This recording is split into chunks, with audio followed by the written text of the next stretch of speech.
भारत ने दिखाई दरियादिली, मालदीव को बजट में $5 करोड़ की मदद दी। भारत ने सद्भावना दिखाते हुए मालदीव सरकार के विशेष अनुरोध पर $5 करोड़ के सरकारी बॉन्ड को 1 और वर्ष के लिए बढ़ाकर द्वीपीय देश को महत्वपूर्ण बजटीय सहायता देने का निर्णय लिया है। सोमवार को इसकी जानकारी दी गई। भारतीय उच्चायोग ने सोमवार को एक संक्षिप्त बयान में कहा कि भारतीय स्टेट बैंक ने मालदीव के वित्त मंत्रालय द्वारा जारी $5 करोड़ के सरकारी बॉन्ड की मियाद 1 और वर्ष के लिए बढ़ा दी है। विदेश मंत्री महमूद ने माना, भारत के साथ अच्छे रिश्तों बिना बांग्लादेश का विकास असंभव।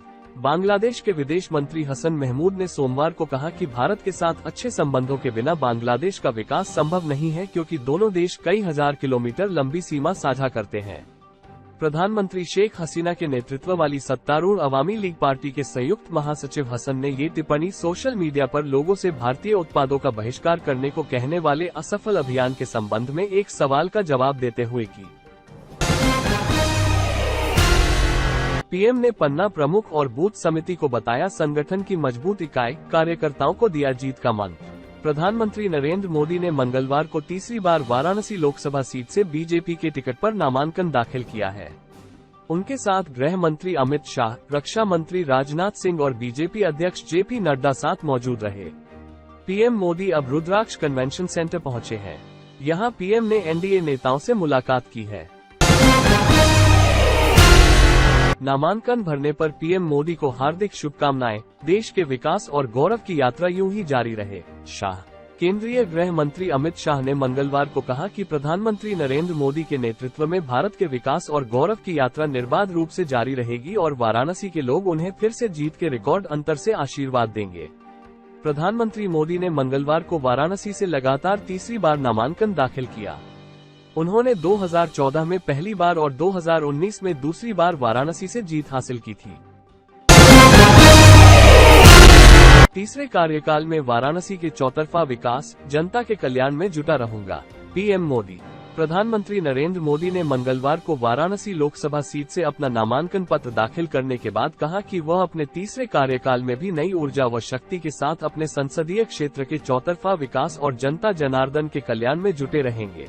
उन्होंने 2014 में पहली बार और 2019 में दूसरी बार वाराणसी से जीत हासिल की थी। दिल्ली के आईटीओ में आयकर विभाग की इमारत में लगी आग। दिल्ली के आईटीओ में मंगलवार को आयकर विभाग की इमारत में आग लग गई।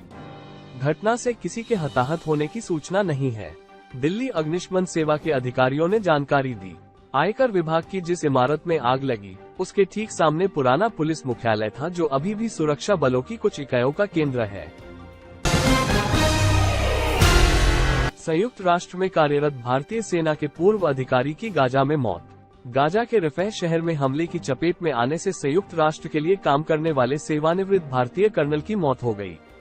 7 अक्टूबर को इजराइल हमास संघर्ष शुरू होने के बाद संयुक्त राष्ट्र के किसी अंतर्राष्ट्रीय कर्मी की मौत का ये पहला मामला बताया जा रहा है। साल 2022 में भारतीय सेना से समय पूर्व सेवानिवृत्ति लेने वाले कर्नल वैभव अनिल काले 2 महीने पहले संयुक्त राष्ट्र के सुरक्षा एवं संरक्षा विभाग DSS में सुरक्षा समन्वय अधिकारी नियुक्त किए गए थे। मेघालय में शुरू हुआ भारत फ्रांस संयुक्त सैन्य अभ्यास शक्ति।